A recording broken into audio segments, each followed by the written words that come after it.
the left arm below the right, the hands together, Namaskara Mudra, visualizing yourself as Lord Garuda. Uttanagurmapitham cha simhasgarudameva cha.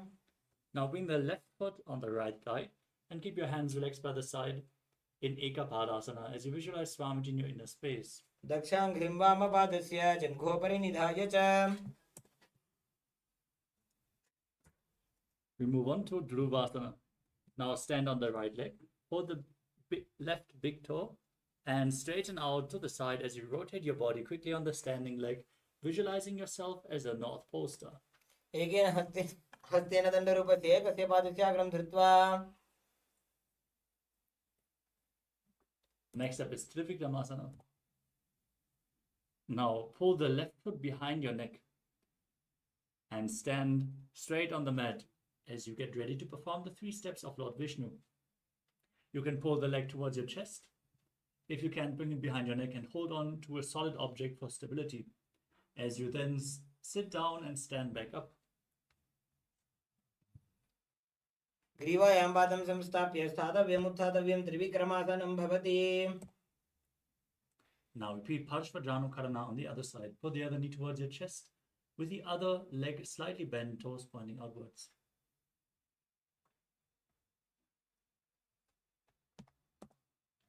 Now visualize yourself fiercely dancing as Lord Shiva. As you extend the other leg, sit down and stand back up in Tandavasana on the other side. Ekena padena sthatavyam tandavasanam bhavati. Now repeat Brahmanasana on the other side. Pull the right foot to the inner opposite thigh and visualize yourself being blessed by Lord Brahma. Brahmanasana pakshe chitkritva brahmano bhaved. Now intertwine your arms and legs with the right foot over top, repeating Garudasana 3 on the other side, visualizing yourself as Lord Garuda. Uttanagurmapitham cha simhasgarudameva cha. Now repeat Ekapadasana. Place the right foot on the left thigh, hands by the side, visualizing Swamiji. Dakshang hrimvamapadasya janghopari nidhaya cha. Now repeat Dhruvasana, the pole star posture, as you rotate, standing on the left leg, holding onto the right big toe, visualizing yourself as the North Pole star. Ekena hastena dandarupasya kasya padasyagram dhrutva.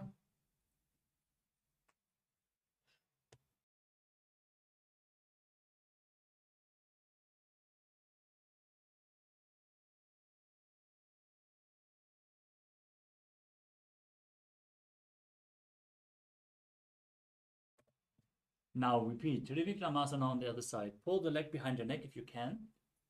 Otherwise, keep it at your chest. And then sit down and stand back up, visualizing Lord Vishnu as you perform the 3 steps of Lord Vishnu. Grivayam padam samstapya sthatavyam uttatavyam trivikramasanam bhavati. Next up is Samana. Now stand on the mat with the heels together, toes slightly pointing outwards, keeping your arms slightly extended away from the body, fingers pointing one by one in this neutral pose. Calm down after this intense sequence of asanas as we get ready to continue with the final 100 asanas of this sequence, starting off with Godak Anjali Asana. Now stand erect and then bend forward, bringing both hands underneath the knees, interlocking the fingers in Parasha Mudra as you then sit down in a squatting position and bring the finger lock towards your navel.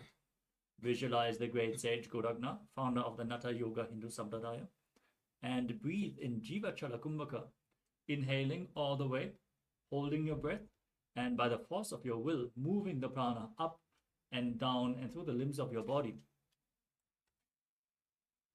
Pratamahi bohoe bahari nicha punihove.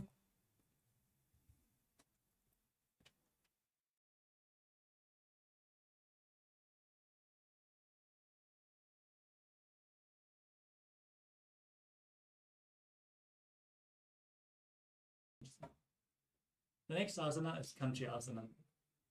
Now, insert your hands between the thighs and calves and wrap them around behind your butt, interlocking the fingers behind in Padasha Mudra. Keep your chest straight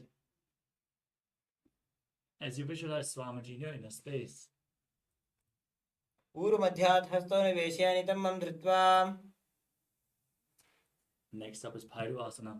Now bring the feet together, sit in a squatting posture with your heels touching the perineum. Sit straight and interlock your fingers behind in Padasana Mudra. As you gaze to the navel, visualize Bhagavan Kala Bhairava, the Lord of Time. दो पग की सज्जा की माहिली को और मिला की फना पानी उकड़ मोड़ वैसे. Next up is Vadahasana. Squat down all the way to the ground. Keep your feet together with the toes apart. Bring your elbows up close to your head. Join the palms behind in Anjali Mudra with the fingers pointing downwards. As you gaze to your nose and visualize yourself as Varaha, the boar avatar of Lord Vishnu. पागदली की माहिली को और मिलाई फना पानी उकड़ मोड़ वैसे. Next up is Pripittasana. With your heels touching, hold on to the big toes and raise your hips to the same level as your knees as you visualize Swamiji in your inner space. The next asana is Bakasana. Now place your hands on the mat with the fingers wide. Place your knees on the back of your arms and lean forward, find balance, lift your feet off the ground and balance as you visualize yourself as a crow.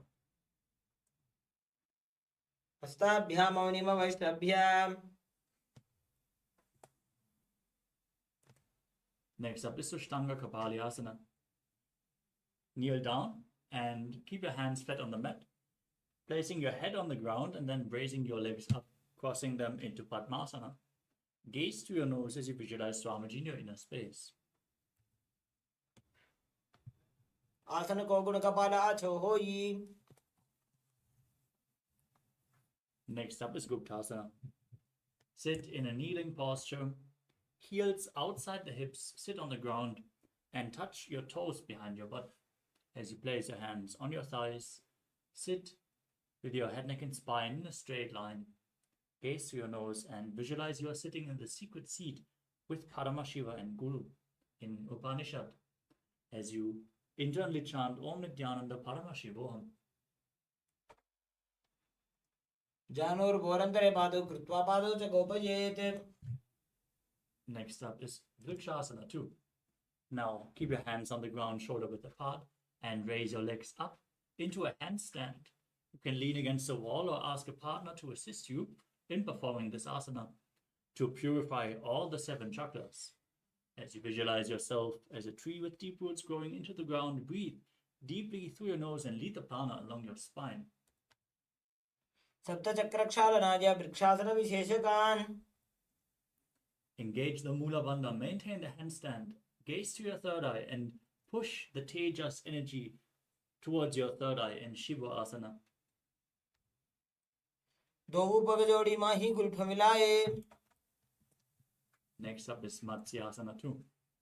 Now place your hands on the ground, shoulder width apart, and lower your body from the plank position down and push yourself up again and again, visualizing yourself as a fish in Matsyasana 2. निब्जं शयनं कुर्वरो पार्श्वभागाय मूर्धकृत्य. Next up is Salpasana 2. As you lay on your stomach, place your hands on the hips and lift your chest from left to right, visualizing and moving your body like a snake. निब्जं शयनं कृत्वा हस्तो नितम्बं संस्थाप्य. Next up is Niralambanasana. As you lay prone on your belly, with your hands in Padma Mudra, the lotus mudra, hold the chin with your hands and keep the legs straight with the toes pointed together as you feel self-supported and completely independent. कराभ्यां पंकजं कृत्वा तिष्ठेत् कुर्परया सुधीः. Next up is Chaturasana. As you lay on your stomach, place your hands flat on the mat in front, straighten your arms and bend your knees. As you bring your feet towards your upper back, lift up your head and chest and visualize yourself as an umbrella protecting your guru from the sun rays. अर्ध्यासनं स्थित्वा हस्ततलाभ्यां भूमिं धृत्वा.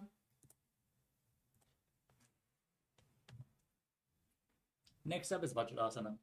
Now sit on your knees with the top of the feet flat on the mat, the perineum on the heels. As you extend your arms forward, place your palms on the ground and your forehead as well, as you gaze to your nose and visualize yourself as Vajra, the weapon of Indra, symbolizing your indestructibility. इदानीं गर्भिणीनां योगाभ्यासो यथा लघु. You move on to Meshasana. Now, with your hands on the ground, push your hips up into Gajasana and alternate striking the ground with your hands as you experience yourself as powerful as a ram. गजासन संस्थितो एकैकं बाहुं भूमौ ताडयेत्. The next asana is Ajasana. From Gajasana, lift your legs up into the air and slowly bring your forehead down to the ground as you visualize yourself as unborn, existing for all eternity. गजासन संस्थितो पादद्वयं मन्त्राणि कृत्य.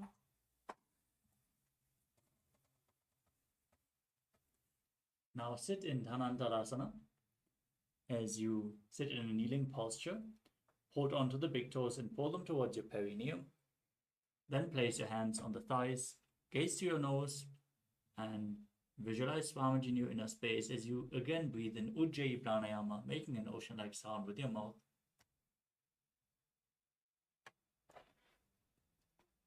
पूर्व विधि परिहाता की काकसी से फणा शरा मोड़ी. Next up is the Angamuttanam. Now interlace your fingers in front and move your arms up, down, left, right in all directions, giving massage to various different joints and muscles of your body. As you then repeat the movement behind your back as well, visualizing Swamiji. हस्तयोः अङ्गुलीर्बद्ध्वा हस्तयोर्बध्यात् सर्वङ्गं निष्कासयित्वा. We move on to Garudasana form.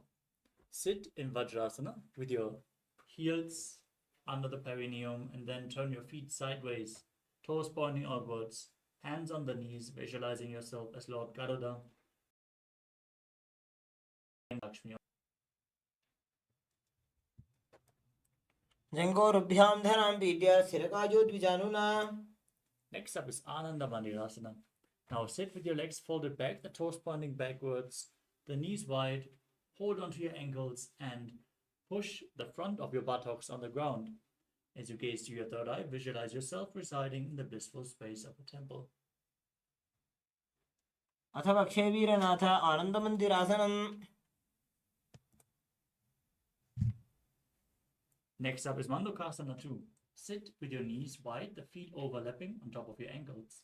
Keep your hands under the knees. Press your tongue up against the palate of your mouth, catching the nectar of immortality with your frog tongue as you visualize yourself as a frog performing Manduki Mudra. Perform Uddiyana Bandha and Mula Bandha in Mandukasana 2. पृष्ठं सम्पीड्य गुल्फाभ्यां जान्वङ्गे सबलयाकृतिः.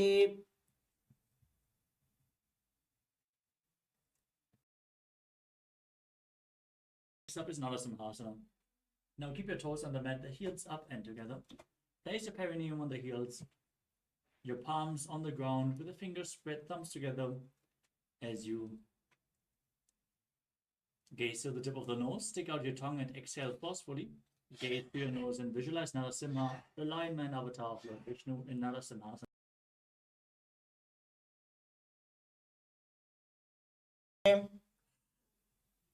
Next up is Vishlakasana. As you sit on your toes from the same position as before, cover your mouth and nose with your hands. Bring the thumbs underneath the teeth. Inhale through the nose and exhale through your mouth as per your capacity in Vishlaka Pranayama. As you gaze to the tip of the nose and visualize yourself as Devi, victorious over all your fears in Vishlakasana.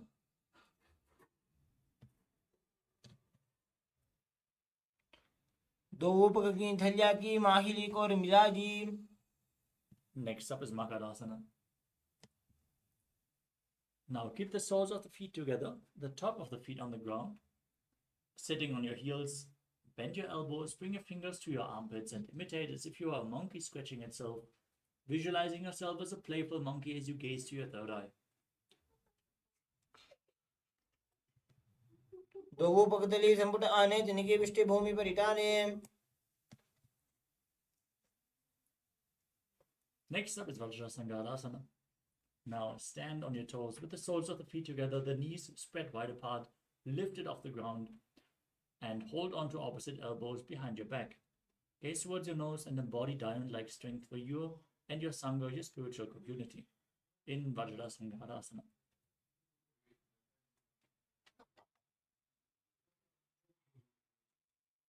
प्रथम पणापानी होए बैसे दोबू एड़ी गुदानी वैसे. Next up is Kanjanasana. Now keep your toes down, ankles crossed behind, and sit on your heels as you place your palms to the side on the mat next to your body. Gaze to your nose and visualize perfect health beyond any and all physical or mental ailments, performing Uddiyana Bandha and Mula Bandha.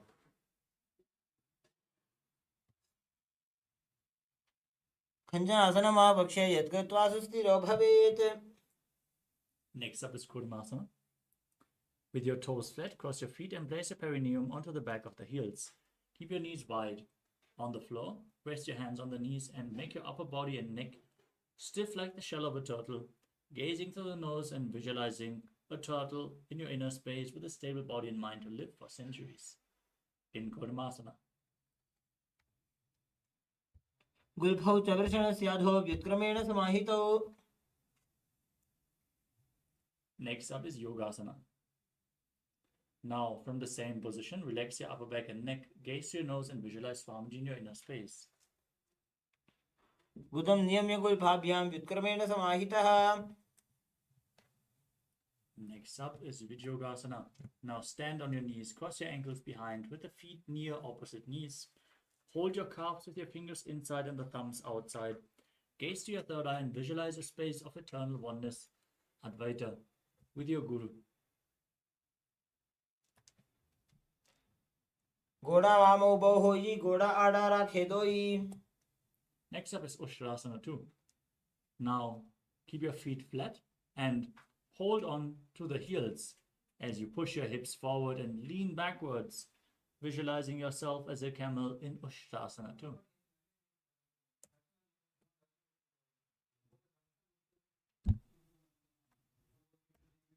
मेरुदण्डग्रन्थिदाढ्य संविभागि शुपुमान्. Next up is Jatya. Sit with your heels together, the hands on the soles of the feet. Slowly lean backwards. Place your elbows down on the mat, followed by the back of your head. Gaze to the nose and experience yourself as a lotus blooming in Jatyasana 2.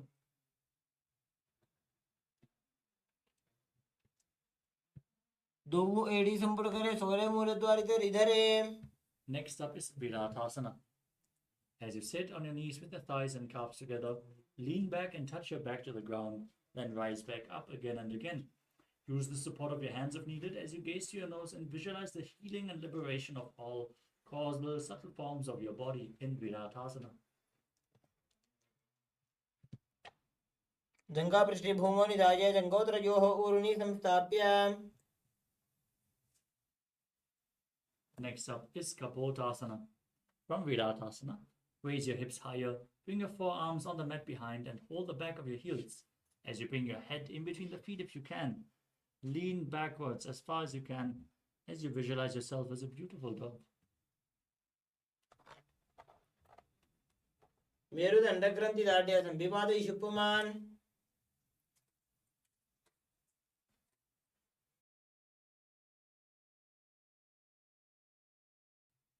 The next is the Varasana. Now, standing upright on your knees with the toes tucked, hold your arms with the opposite hands and gaze at the tip of your nose.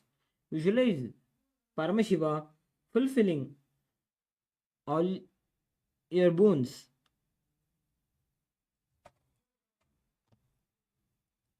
जानुनी भूमौ संस्थाप्य हस्ताभ्यां बाहु परस्परं धृत्वा.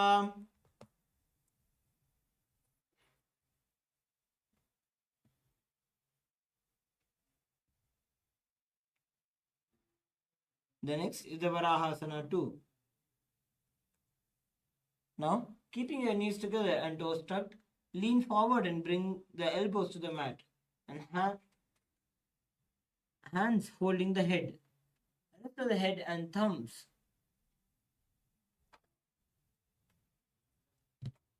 Suryam Chandram Vedanani Asanani Nikathyate.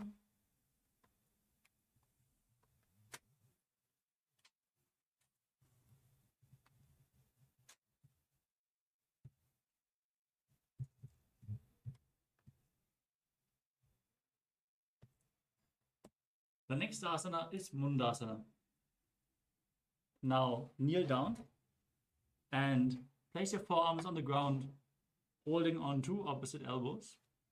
Then interlock your fingers and place the crown of your head on the mat, supporting your head with your hands as you raise your hips. Walk the feet forward, lift your legs up and straighten them up into a headstand. You can lean against the wall for support if needed. As you gaze through your nose, breathe calmly through the nose in Sahasrara Kumbhaka. Perform the Mula Bandha and visualize yourself as a love tree in Mundasana. Adho Mundasanam Vakshe Sarvesham Praninam Sukham.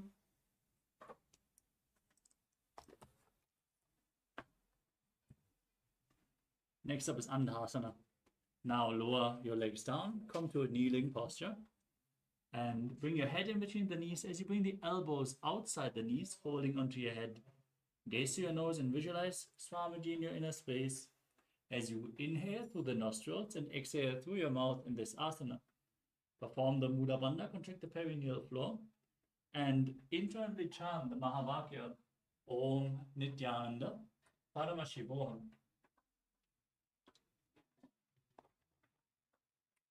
प्रथम पग तले सम टहरावे कोरमा हिली उभे मिलावे. The next asana is Viparita Shalabhasana. Lay down on your stomach and extend your arms forward, holding weights if you want to intensify this asana. As you then raise your legs and your chest and arms off the ground, visualizing yourself as a locust. Breathe in Sahasrara Kumbhaka and perform the Mula Bandha.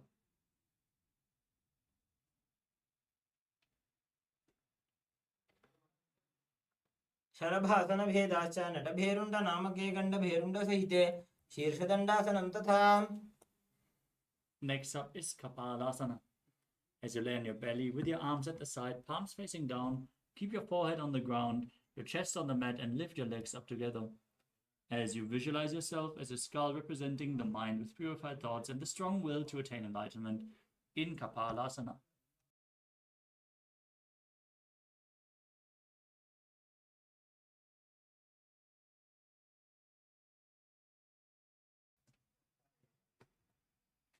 कपालं भूमो निधाय ऊर्ध्वं पादौ नचेत्.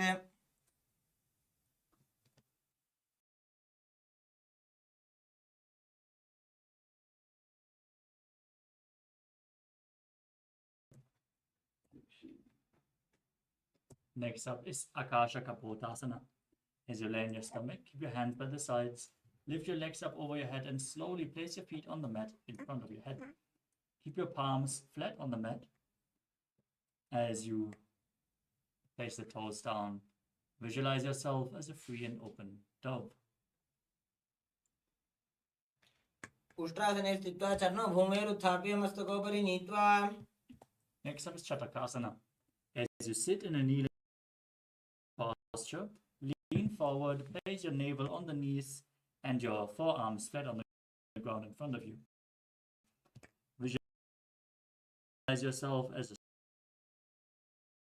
sparrow as you perform the Mula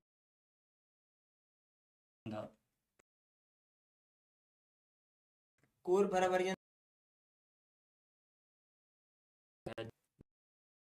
Visualizing yourself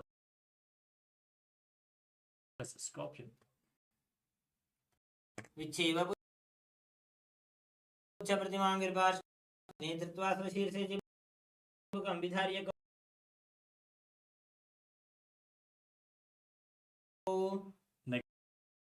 Next up is Vrishasana.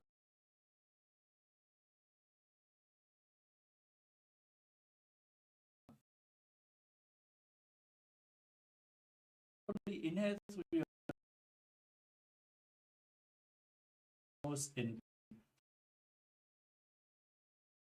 Antaranga Kumbhaka. Holding the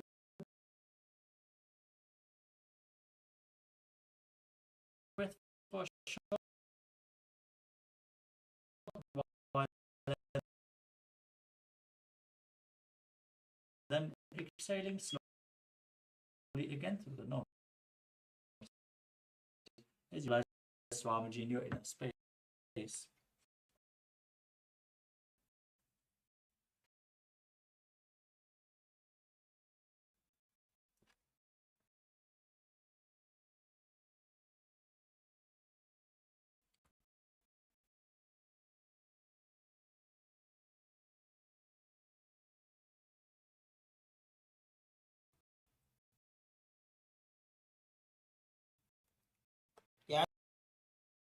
याम्य गुल्भेपादमूले वामभागे पदेतरम्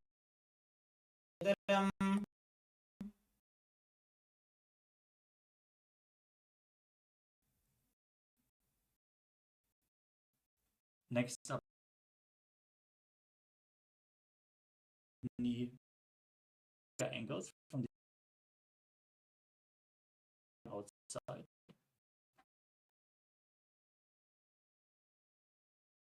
Visualize yourself as the entire planet.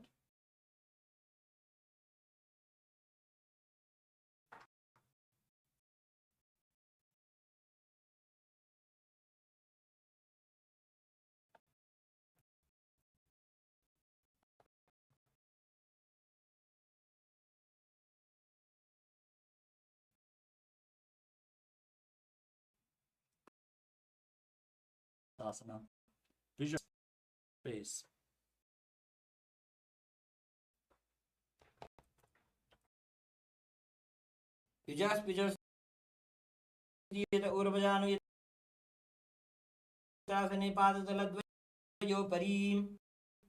Next up,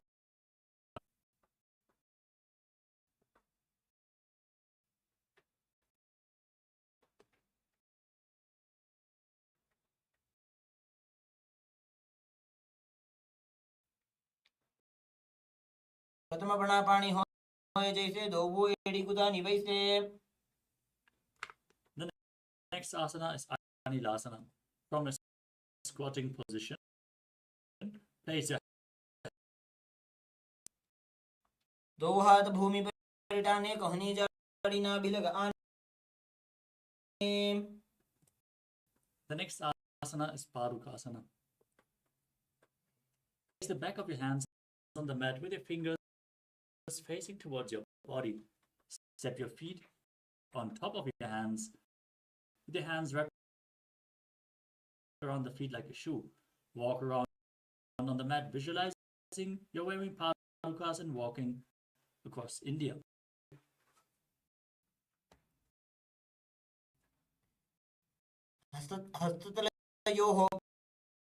Both feet upwards into the air and let them fall back down again and again as you visualize yourself as a rooster.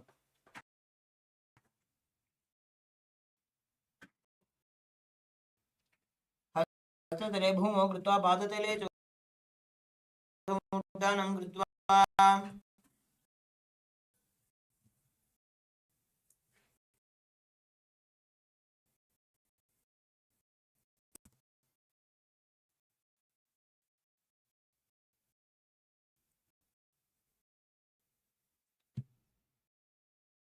Of all inhibitions. हस्ततलाभ्यां भूमिं वष्टाभ्यां ऊर्ध्वपादाग्रे कुर्वन्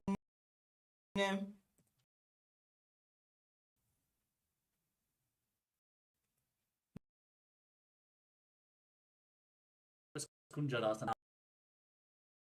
Keep your feet apart. Place the hand on the opposite hand towards your head. Repeat Kunjarasana. अथ वक्षे महादेव कुञ्जरासनम् उत्तमम्.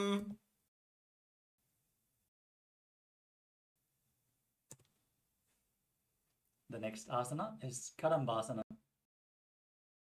Now sit on the ground with your feet flat, the heels close to your body. Hold respective ankles with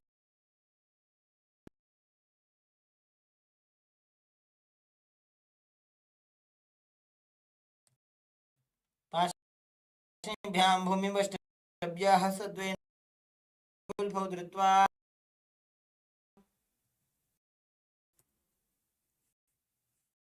Next up is Paramashivoham. Now sit with your heels at the perineum.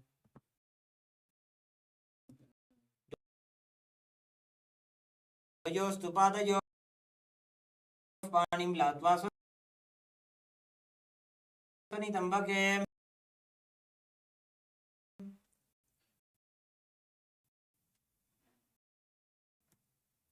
Next up is Chakrasana.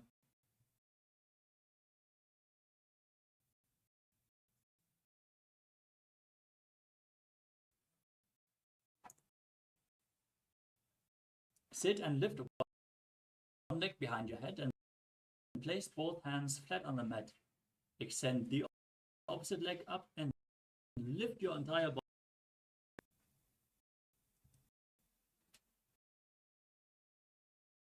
Next up is Dhanurasana 2.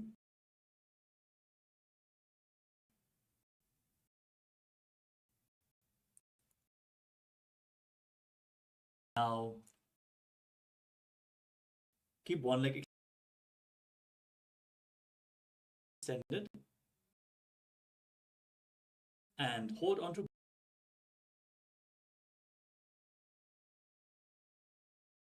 both. Bring the right foot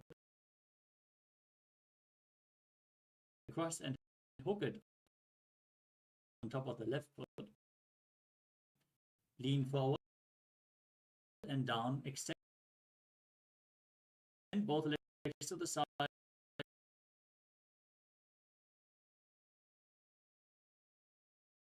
Balance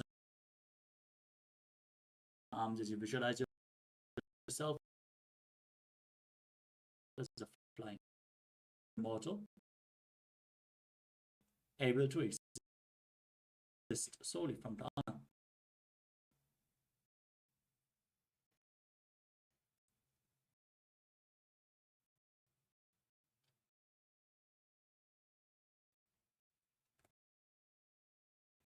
एतत् प्रभेदं वक्ष्यामि करोमि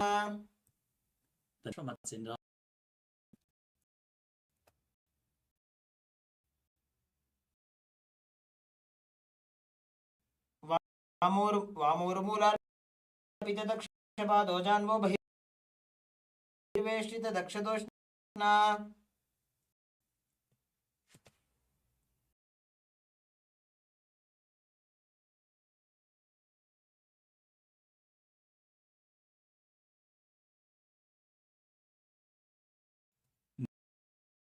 Now repeat Chakrasana.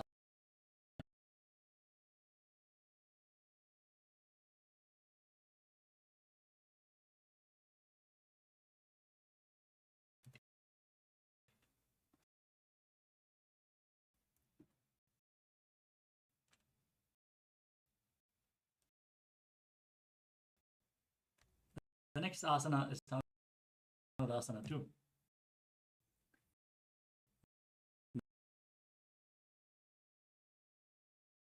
Now hold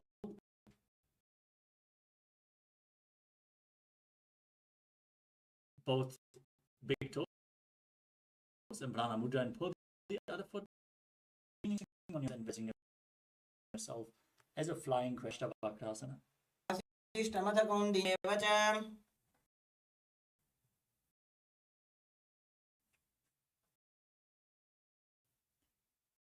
Now repeat Pranasana on the other side with the left foot on the right thigh, right knee raised,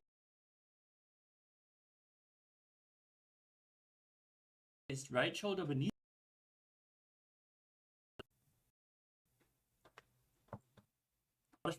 On the other side. Now bring the left foot to the right hip,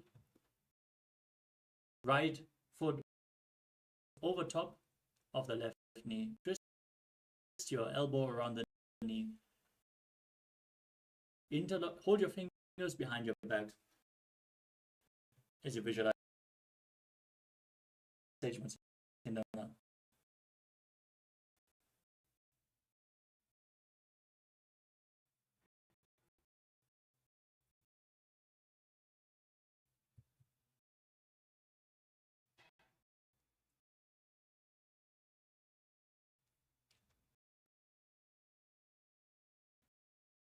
the heel against your perineum as you lean forward and down to the front foot, bringing your Paschimottanasana. By Swamiji, a Kumbhaka, which is deeply down left and right, the force of your will.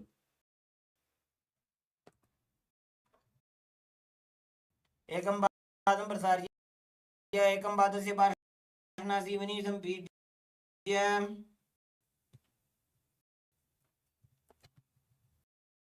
Now perform Kranchasana. Bring the left foot outside the hip and hold onto the right foot. Hold onto the front foot with the opposite foot against your perineum. Lean forward and down. Visualize Swamiji. एकं पादं प्रसार्य एकं पादस्य पार्श्वनासीवनी सम्पीड्य.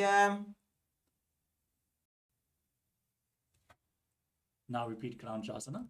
Bring the right foot up. Hold on to the left foot extended in front of your face.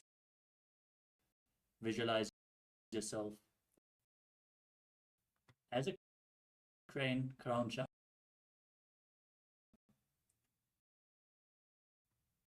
And perform the Jivachala Kumbhastikasana. Soles of the feet between the thighs and calves. Keep your spine straight. The palms resting on the knees. Gaze to your nose and embody peace, well-being, good fortune, and prosperity as you visualize a swastika in your inner space. जानूर्भोरन्तरे सम्यक् कृत्वा पादतले उभे. Next up is Godakshasana. Maintain swastikasana and then cover your heels with your hands as you tuck your chin to the chest and Jalandhara. Kneel on the floor in Mula Bandhana.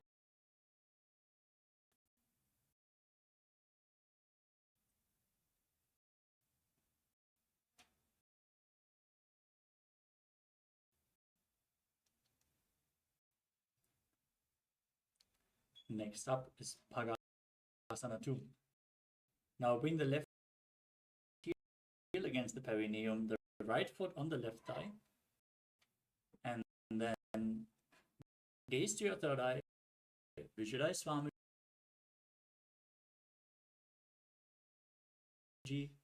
Meditate on Arihanta, the enlightened one, as you inhale all the way.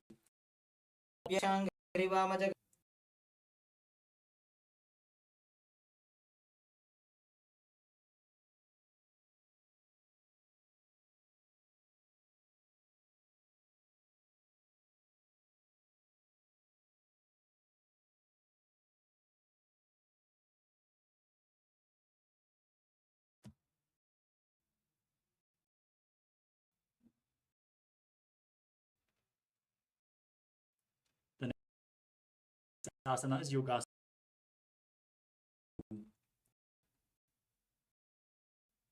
Roll up your tongue and stick it out.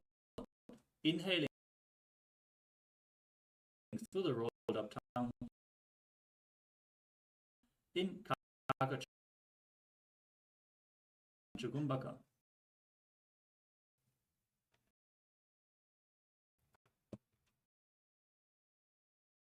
उत्तानोचरणं कृत्वा संस्थाप्योपरि जानुनोः आसनोपरि संस्थाप्य चोत्तानं करयुग्मकम्. मयूरं से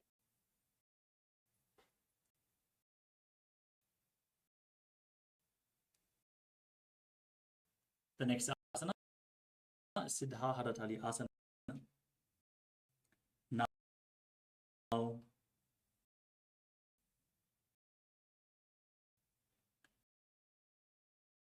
sit in Padmasana.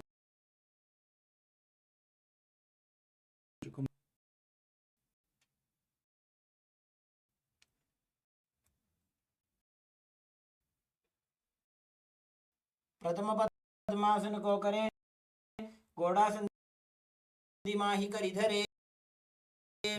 Now push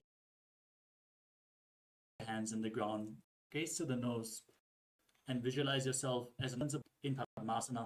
स्थित्वा स्कन्धपर्यन्तं ऊरो नीत्वा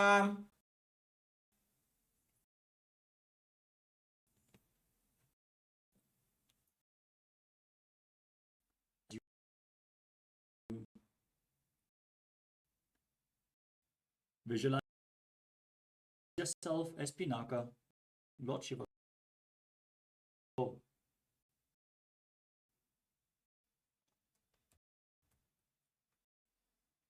प्रथम पद्मासन को करे घोड़ा माही करी धरे. Next up is Kurmasana 2. Now bring your hands underneath the legs and bend your elbows. Hold on to the respective shoulders with your hands.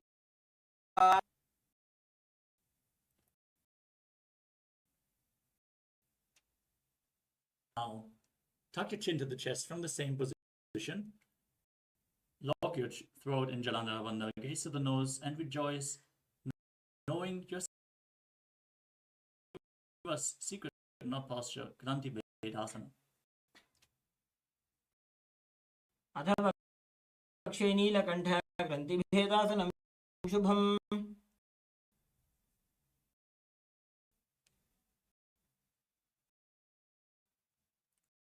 Next up is Uttana Kurmasana. From the same position, roll onto your back, gaze to your nose as you embody a turtle.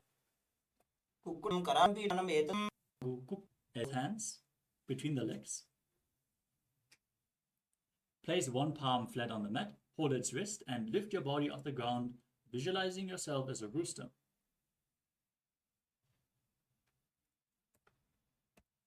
कुक्कुटासने स्थित्वा एकेन हस्तेन अन्यस्य मणिबन्धं धृत्वा.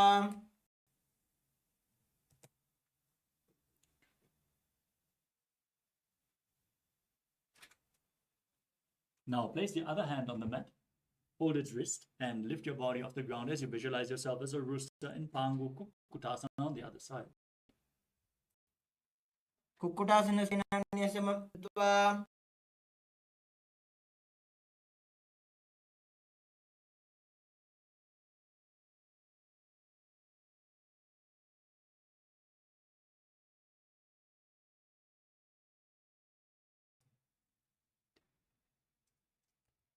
Next up is Glittasana. As you sit in Padmasana, place your elbows on the toes. Interlock your fingers in Parusha Mudra. Rest your chin on the fingers as you press your thumb against the throat. Now, visualize you have gone beyond all greed and covetous.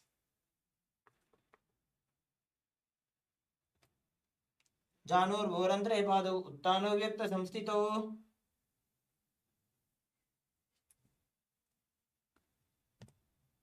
Next up is Padmasana 3. Sit in Padmasana and place one hand over the other with the palms facing up. Now, keep your spine straight, gaze to the nose, engage all three bandhas as you visualize Swamiji in your inner space.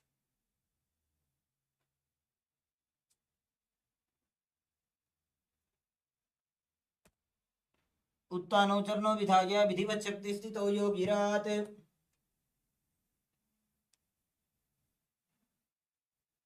Next up is Padmasana form. Place your hands on the respective knees, gaze to your nose and visualize Paramashiva in your inner space. एतत् पद्मासनं कुर्यात् प्राणवायु प्रसिद्धये.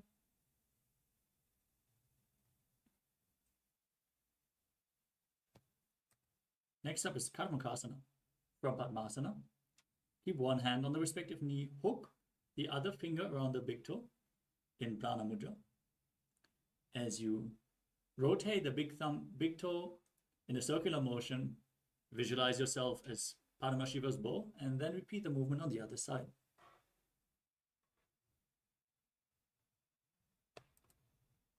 अथान्यासनमापक्षे योगपूरकरक्षणात्.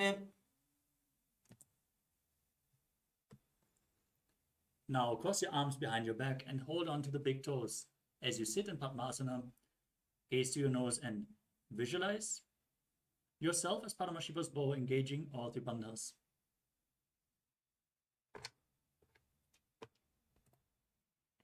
कार्मुकासनमाक्षित्य उदरे पूरयेत् सुखम्.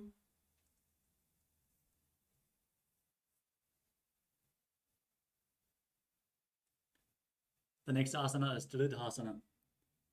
Maintain Karmakasana 3. Lift your chest up and gaze to your third eye, visualizing that you are the action of Paramashiva's third eye.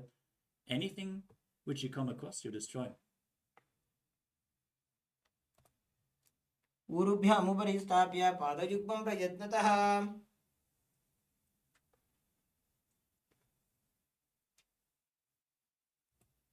The next asana is Nagdasana. Maintaining your arms crossed behind your back, lay down with your legs in Padmasana. Gaze to the nose and visualize yourself as a snake as you breathe calmly through your nose in Sahaja Kumbhaka.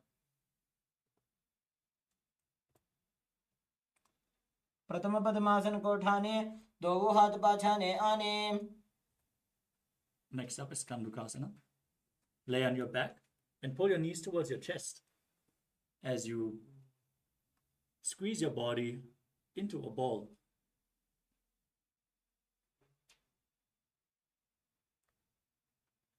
वेत्रासने स्थित्वा हस्तपादान् निष्कुष्य.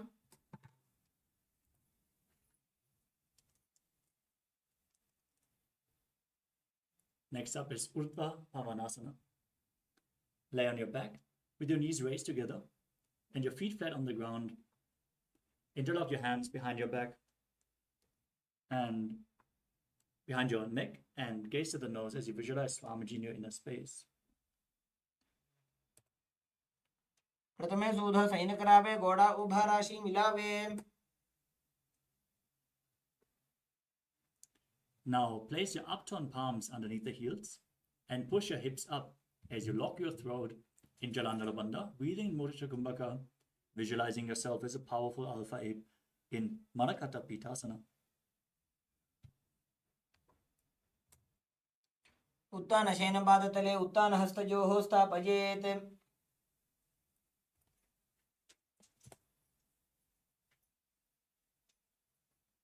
Next up is Uttana Shiki Pitakasana. Now bring your hands to the lower back and raise your hips as you stretch your toes, gaze to your nose and visualize Swamiji in your inner space.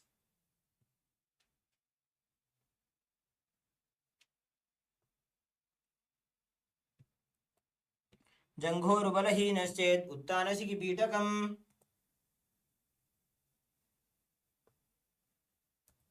Next up is Narakasana. Now raise your legs and hips up, pointing the toes upwards as you keep the arms flat on the mat. Visualize blissfully traversing Naraka Loka unscathed in Narakasana.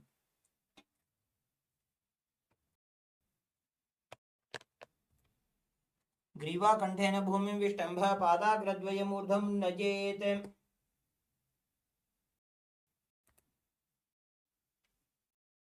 Next up is Tirya Naukasana.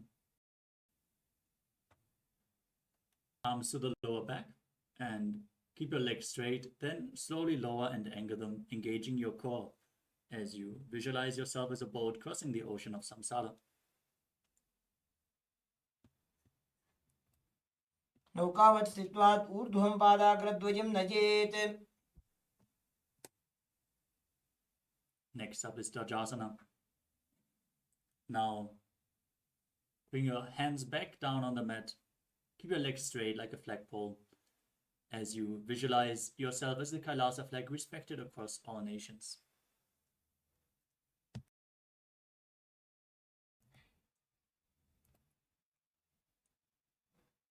तिर्यन्नौकावते ग्रीवापृष्ठकोर्परैः भूमिं वष्टभ्य.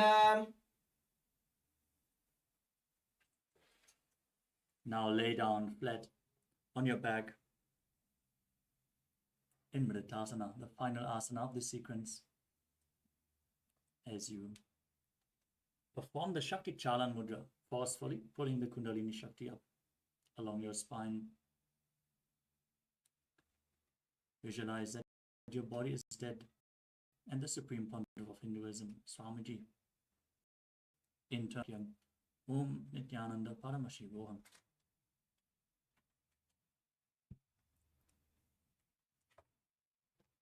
उत्तानं शववद्भूमौ शयनं तु शवासनं शवासनं श्रमहरं चित्तविश्रान्तिकारणम्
Now slowly return to your physical body.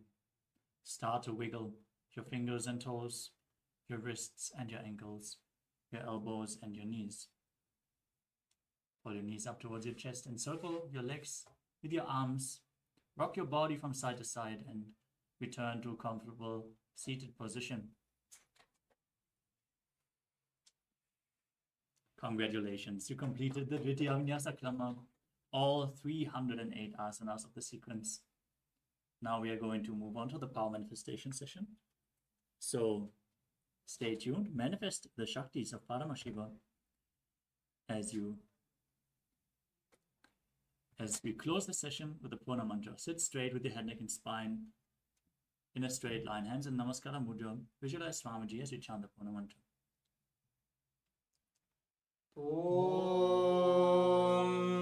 Purnamadah Purnamidam Purnat Purnamudachyate Purnasya Purnamadaya Purnamevavasishyate Om Shanti Shanti Shanti Hari Om Tat Sarvam Bhagavat Shri Nityananda Paramashiva Padukarpanavastu Om Nityanandam. Thank you all, Nityanandam.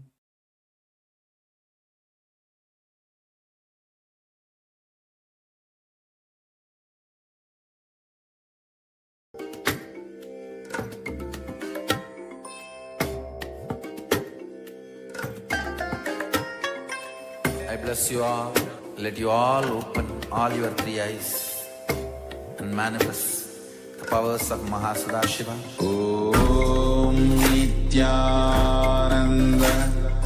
Paramashivoham. Om Nityananda Paramashivoham. Om Nityananda Paramashivoham. Om Nityananda Paramashivoham. Om Nityananda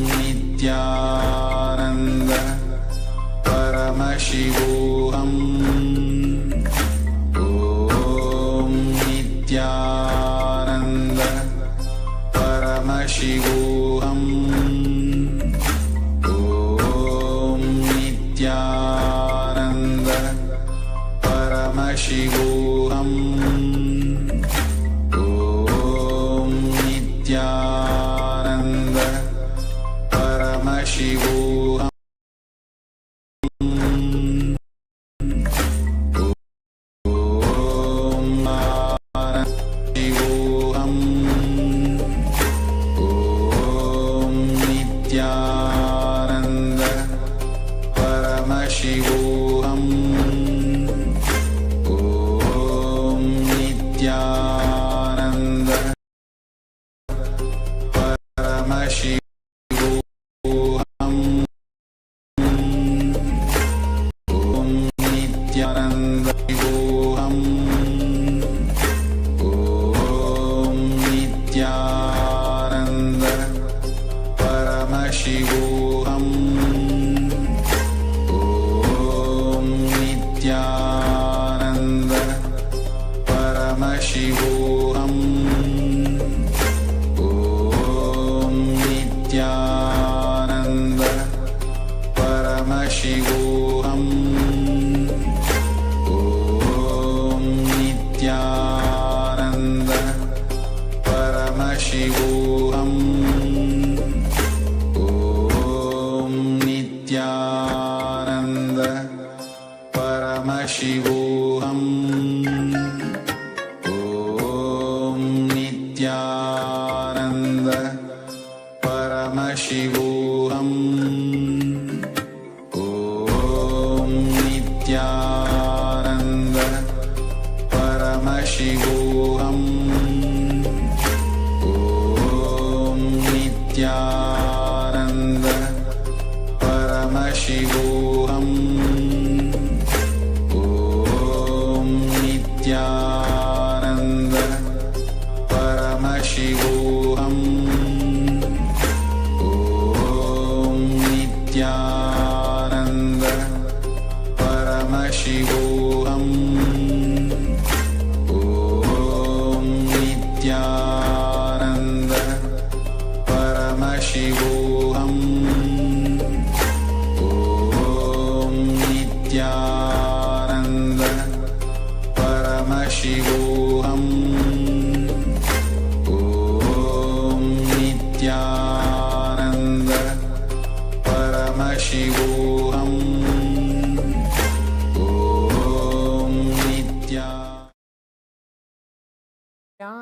Anandam Paramashugadam Kevalam Jnanamurtim Bandvatitam Gahana Sadrusham Tattvamasyanhilaksham Ekam Nityam Vimalamachalam Sarvadi Sakshibhutam Bhavatitam Trigunarahitam Sadgurum Tam Namami.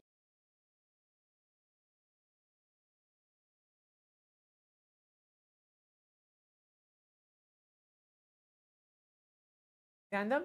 I welcome all the participants and our viewers watching us live for this power manifestation session right after the Yoga, the performance of the Prathama Vinyasa Krama and the Dvitiya Vinyasa Krama, the 308 asana sequence. As today we're entering into the Paramashivoham day 7, manifesting the Shaktis of Paramashiva. Today's beautiful session, we're going to be entering to the power of third eye, ability to read and see with your eyes completely blindfolded. So now I hope all the participants are ready, as now we're going to enter to the power manifestation. Before beginning this power manifestation, the power of third eye, get your eye bands, pen and paper, and please make sure you have a blindfold. If you don't have a blindfold, something to close your eyes so that the light doesn't enter. Something opaque, it can be just a cloth itself. As now we are entering to this day 7 of the Paramashivoham. I'm sure that all the participants out here sitting as watching across different Zoom rooms and different YouTube channels have been experiencing different power manifestations. Maybe the power of third eye, the ability to scan your body, the power of remote vision, and more. So now please bring your eye bands, pen and paper, and please.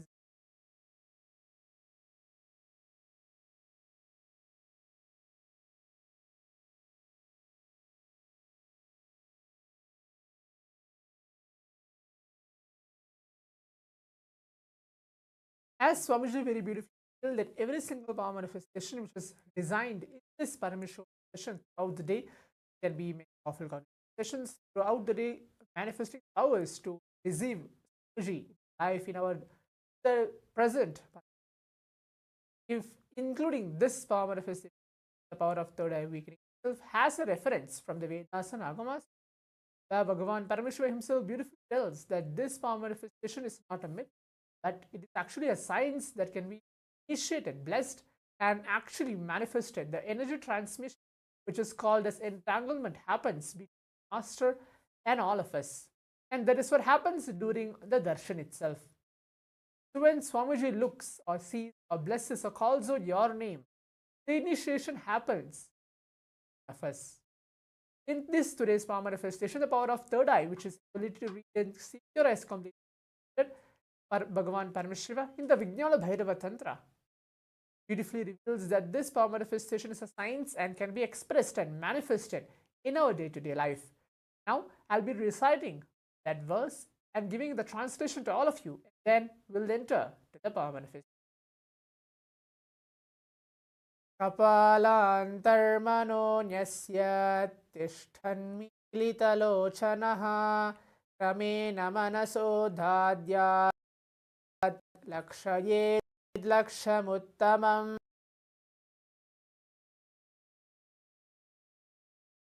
The translation goes, by fixing the mind on inner space within the crown center and sitting stably without any movement, having your eyes closed in silence. By the stability of the mind and inner space, the power of the third eye, one directly sees the ultimate goal, Lakshyam, by having vision beyond the sight that reveals any object or place, attaining the space of oneness with the source, Paramashiva himself. So now, as we have gone through the Shastra Pramana, the translation for this very verse, let us enter to the power manifestation. In today's first round, as we're going to enter, we're going to be seeing any random images. Anything I'll be choosing out of the blue and projecting it to all of you once we are blindfolded. Now let us all close our eyes. Turn your blindfold on. Take a few moments. Remember, Swamiji on your third eye and out your inner space.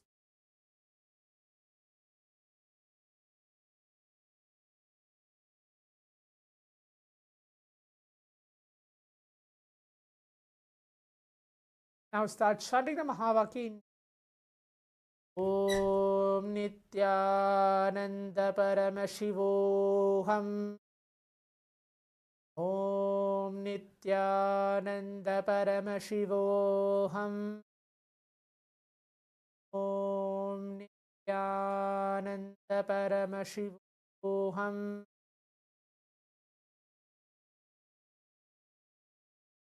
Now I'll be projecting to all of you for the first round of. Let's begin the power today. Your eyes closed.